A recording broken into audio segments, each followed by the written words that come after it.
कोई जवाब है क्या? क्या जवाब है?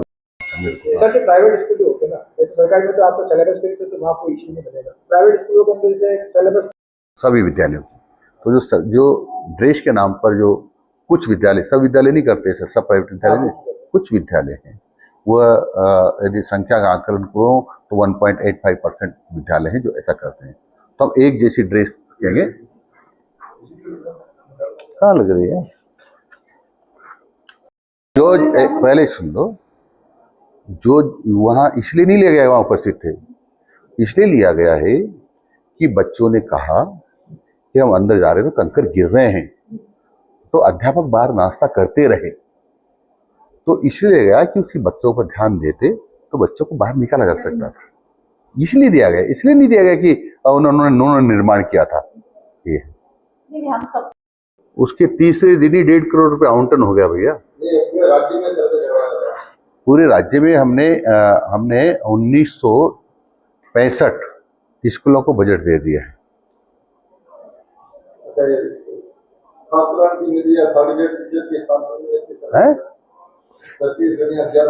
हाँ, वो तो थर्ड ग्रेड वालों से पूछो, उनको ध्यान है कि उनके स्थानांतरण होते ही नहीं है, उनका उसी जिले के लिए नौकरी लगती है। यदि उनका स्थानांतरण करेंगे तो उनकी वरीयता समाप्त हो जाएगी, तो प्रमोशन नहीं हो पाएंगे। माध्यमिक राजसमंद में तो संविदा कर्मियों को फिर भी माननीय मुख्यमंत्री विचार कर रहे हैं उनकी समस्या को देखते हुए कि उनका स्थानांतरण कैसे किया जा सकता है। मैंने कागज दे रखा है फोटो स्टेट। आपकी सरकार आएगी तो चेंज करेगी। देखो ऐसा है, मैं पहले सुनो, मैंने कहा है कि ये राष्ट्रीय शिक्षा नीति है और अभी तक ये तीसरी शिक्षा नीति है। पहले शिक्षा बनाई, उसमें ये सब ध्यान नहीं दिया गया और उस समय के तत्कालीन सरकारों ने अपने हिसाब से बनाया है जो ठीक नहीं था। अब ये सरकारों से संबंधित नहीं, लगभग 1 लाख से ज़्यादा लोगों ने इस पर अपने सुझाव दिए हैं, हजारों लोग लगे हैं और बहुत मेहनत के बाद ये शिक्षा नीति बनाई है जो रोजगार परक भी होगी और राष्ट्रभक्ति से ओतप्रोत होगी और नई नई टेक्नोलॉजी का समावेशित करती हुई ये शिक्षा नीति। राजस्थान सरकार के शिक्षा विभाग द्वारा आयोजित ये 2 दिवसीय चिंतन बैठक थी। इसमें लगभग 134 लोगों ने भाग लिया है, जिसमें से 43 शिक्षाविद थे जिन्होंने मार्गदर्शन किया है और 91 लोग सहभागी थे जिन्होंने पूरे समय बैठ कर के और सुना है। हम इसको सबको लिपिबद्ध करेंगे क्योंकि चिंतन बैठक बहुत महत्वपूर्ण है। ये शिक्षा की आगे की दिशा और दिशा को तय करेगी। ये हमारी आय प्रदान, ठीक है। और थोड़ा सीखने के बाद नजदीक के उद्योगों के साथ मिलकर भी वहां जाकर भी देखकर भी प्रैक्टिकल करके भी वो सीख सके, इस प्रकार की भी व्यवस्था होगी। सर आपने कहा था कि राष्ट्र की भावना उस बच्चे में होनी चाहिए, तो कहीं ना कहीं पाठ्यक्रम है अपना, उसमें भी कहीं ऐसे आप एनसीईआरटी की पुस्तकें देखेंगे और हमारी जो 1 से 5 की पुस्तकें देखेंगे तो आपको सब उसमें मिल जाएगा कि वास्तव में इस प्रकार का उसमें है। सर एनसीईआरटी में मेवाड़ को मराठा साम्राज्य में बताया गया है, तो ये मेवाड़ का क्योंकि एनसीईआरटी से संबंधित मामला है, भारत सरकार लिखती है, मेरे से संबंधित नहीं है। मैं बोलना चाहूंगी कि जब मैं दिल्ली में थी सांसद में तो ये मुद्दा उठा था कि एनसीईआरटी वालों ने जो मैप बताया है उसमें वो नक्शे में पूरा राजपूताना को मराठा बता दिया है, तो बिल्कुल ही गलत है। और हमेशा से कुछ है कि मेवाड़ के इतिहास को कुछ गड़बड़ करके बताते। तो मेरी बात हुई थी वहाँ पर धर्मेंद्र प्रधान जी से, शिक्षा मंत्री जी से, और उन्होंने एक कमेटी बिठाई है और उसका जल्दी निवारण होगा। तो ये बात मैंने वहां तक पहुंचा दी है। बाकी लोगों ने भी बोला है, जैसे जैसलमेर भी कभी मराठा के अधीन नहीं था, तो ये सब चीजें जो हुई हैं तो सब बातें वहां तक पहुंच गई हैं। ये चिंतन बैठक 16 घंटे 15 मिनट चलेगी कुल मिलाकर के, 975 मिनट इसने अपना काम किया है रेगुलर। इसमें जो मार्गदर्शन करता है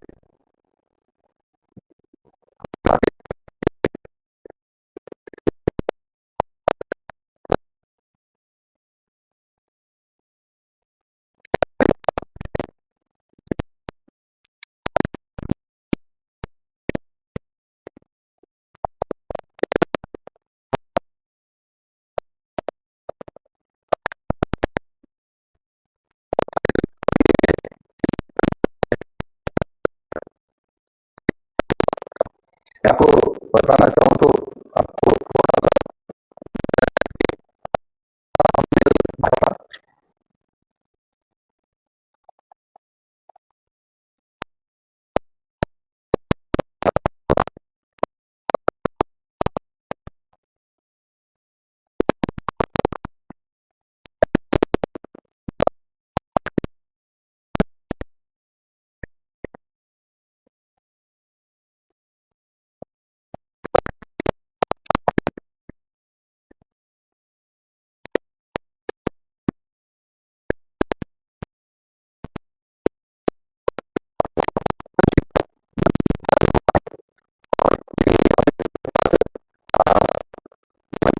क्या क्या राजेश रोडानी जो कोटा ओपन विश्वविद्यालय सहित 5-6 विश्वविद्यालयों के कुलपति रहे हैं या भी सेवानिवृत्त हैं, इन्होंने मार्गदर्शन किया है।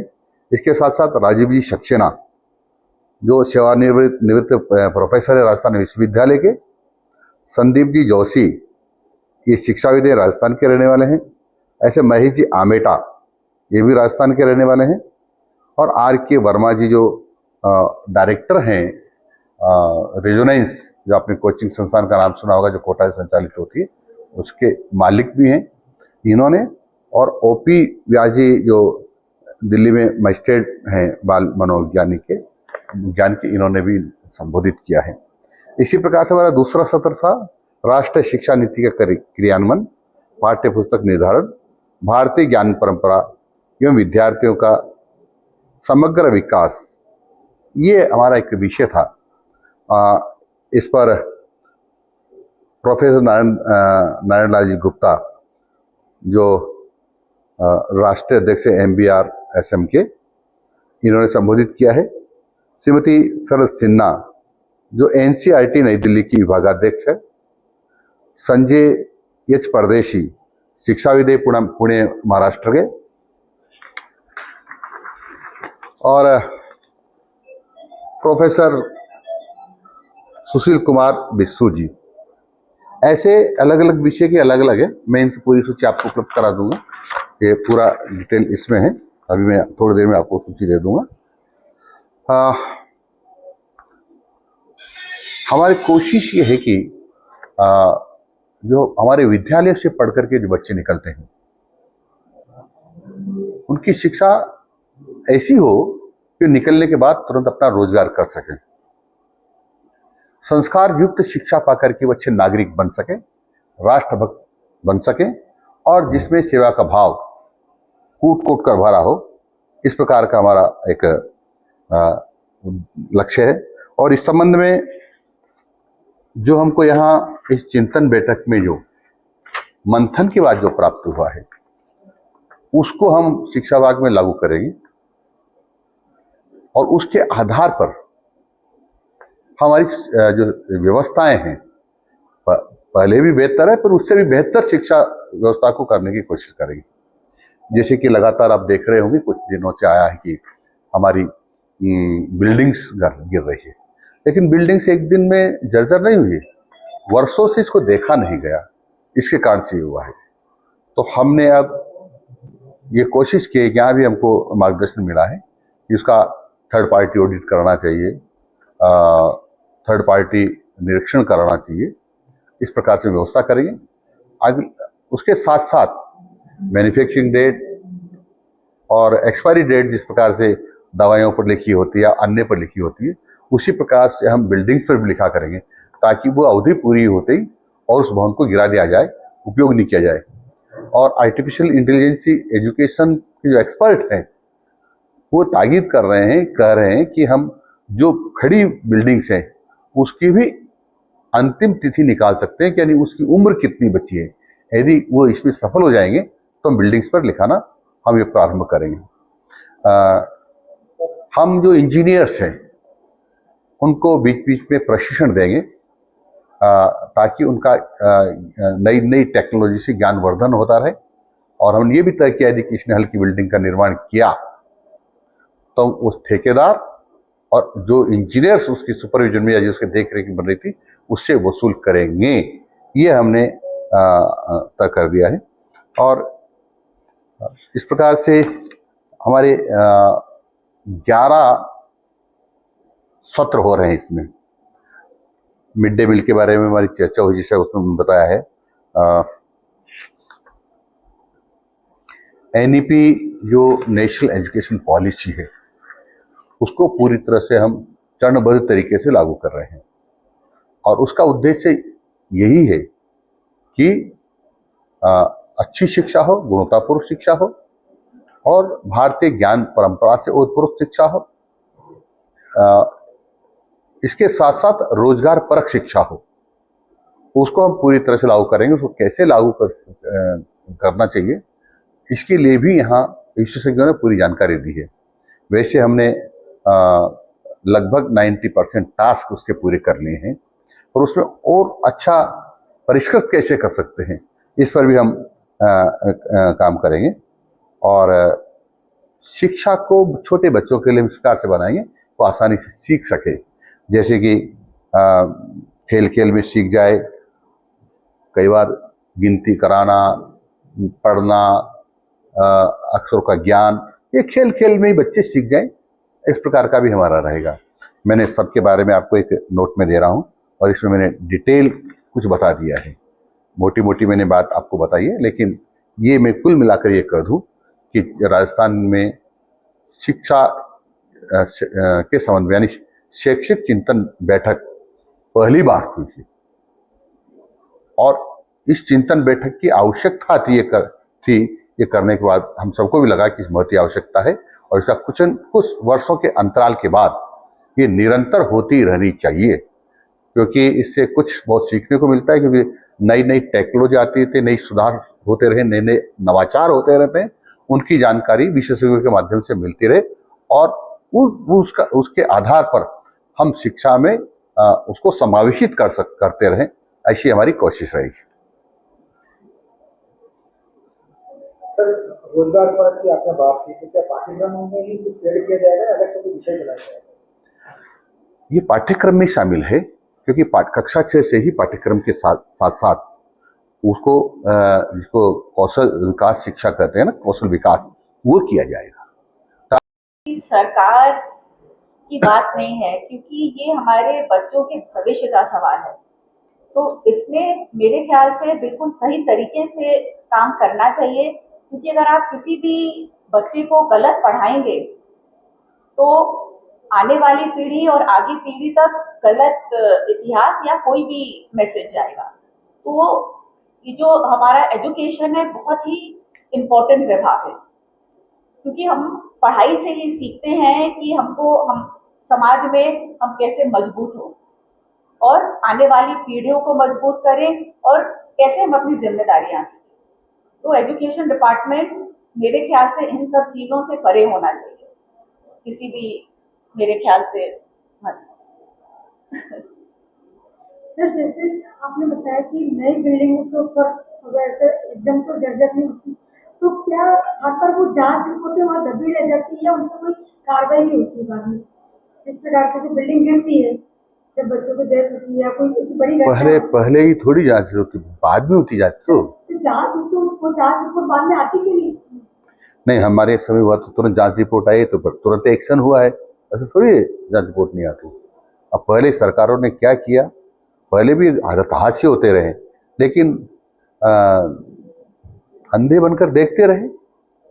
देखना चाहिए था उनको कि इतनी बिल्डिंग जर्जर हो गई है, कौन कोई मैकेनिज्म तैयार करना चाहिए था कि भाई कोई किसी न किसी की उम्र तो होती है निश्चित, वो कभी न कभी तो गिरेगी ही, तो कब उसको हटा देना चाहिए, ये मैकेनिज्म तैयार करना चाहिए, नहीं किया। अब वो मैकेनिज्म तैयार कर रहे हैं। शिक्षकों को हटा दिया जाता है, उनको नौकरी से हटा दिया जाता है, बहिष्कृत कर दिया जाता है, लेकिन जिन लोगों ने बिल्डिंग बनाई है या उस समय क्या हुआ, कोई जनप्रतिनिधि वहाँ नहीं पहुंचे, तो उनके ऊपर क्यों कार्रवाई नहीं? अभी आपको सीखना पड़ेगा बहन जी, थोड़ा और ट्रेंड हो गया हो। उन्नयन करना, गुणवत्तापूर्वक शिक्षा करना, राष्ट्रभक्त से ओतप्रोत शिक्षा हो, भारतीय ज्ञान परंपरा से ओतप्रोत शिक्षा हो, और नई टेक्नोलॉजी का समावेश इसमें करें। कई बार आप कुंभलगढ़ पहले भी आ चुके हैं।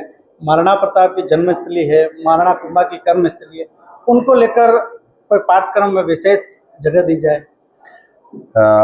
राजस्थान में महाराणा प्रताप के बिना तो कोई कुछ होता ही नहीं है, और महाराणा प्रताप का उल्लेख राजस्थान की पुस्तकों में नहीं हो, ऐसा संभव ही नहीं है। विशेष कोई जगह जो आज की पीढ़ी पढ़े, पहले तो इतिहास के साथ काफी छेड़छाड़ की। मैं कह रहा हूँ ना, महाराणा प्रताप के बारे में राजस्थान में तो यदि मैं चर्चा करूं इन 1.5 सालों की, तो हमने तय कर दिया है कि महाराणा प्रताप का जो वास्तव में पक्ष है वही पढ़ाया जाएगा। अनावश्यक रूप से जो उस समय के तत्कालीन लेखकों ने महाराणा प्रताप को कम बता करके या उसको नकारात्मक बता करके पढ़ाया गया था, वो ठीक नहीं, बल्कि उसके दुश्मनों को महान बताया गया था, वो ठीक नहीं था। अब हम किसी भी कीमत पर राजस्थान की पाठ्य पुस्तकों में अकबर को महान नहीं पढ़ा सकते, क्योंकि वह लुटेरा था, बलात्कारी था, आक्रांता था।